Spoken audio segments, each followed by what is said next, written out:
Thank you for playing Breach Brave Souls. Under the laws and ordinances of certain countries, loot boxes, understood to be any in-game function where the player receives random items, are now considered to be a form of gambling. Geez, I wonder why that would be.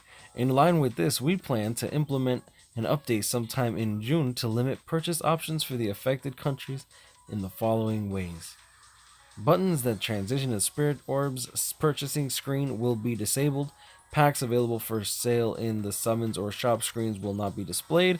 And shop buttons that transition to packs for sale or the Spirit Orbs purchasing screen will not be displayed. That's interesting that they do that. I mean, it makes sense. I know that the whole loot box thing is a big deal, and it's ongoing, especially with the litigation that's going on in, especially the states. But I'm sure there's gonna be ways around this. To be honest, like if you really want to go out of your way to like buy orbs and whatnot, just get a VPN. It's really not that big a deal. I don't really know what else to say about this. This is kind of interesting to me, but I still don't know what countries in particular are gonna be affected. They didn't really say anything. They just said, sorry for the inconvenience this may cause and hope you continue to enjoy the game.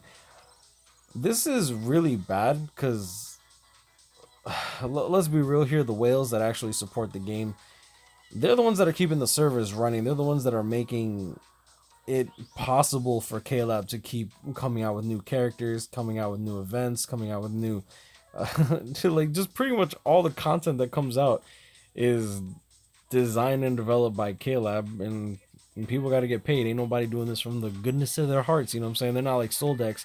Shout out to my boy Soldex. Feel free to watch his 4-hour stream, put it on in the background so he can get monetized. That way he can actually get paid for all the work that he does.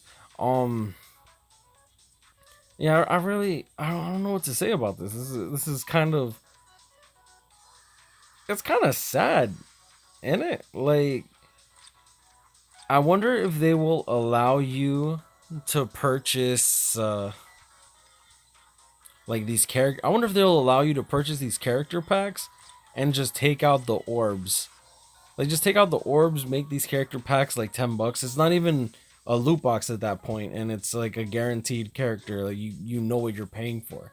I could totally see why a lot of these things are being considered, like why loot boxes are considered gambling, because it is. It's a you pay in the hopes of getting something. I don't know anyone in their right mind who buys the $80 pack for 585 orbs for a what, 9% chance to get a banner, no, not even a banner character, a 9% chance to even get a 5-star. You telling me I pay $80 and I have like a 9% chance to get a 5-star if I'm doing a double chance banner? Like, that's dumb as hell. In my opinion, that's stupid, but whatever. I mean, why? No, that's not right. I think it's like 42% chance. It's something like that. I keep forgetting how to do the binomial probability, whatever it's called. But I mean, I'm sure things will work out. I'm gonna toss in a multi. Like, this is a 3% pull rate, right? Hey, look at that. Yeah, that's $40 right there. Will we get a 5-star for $80? Hey, look, we got one 5-star for $80 right here. Fuck. Yo, Recon, come get your mans, bro.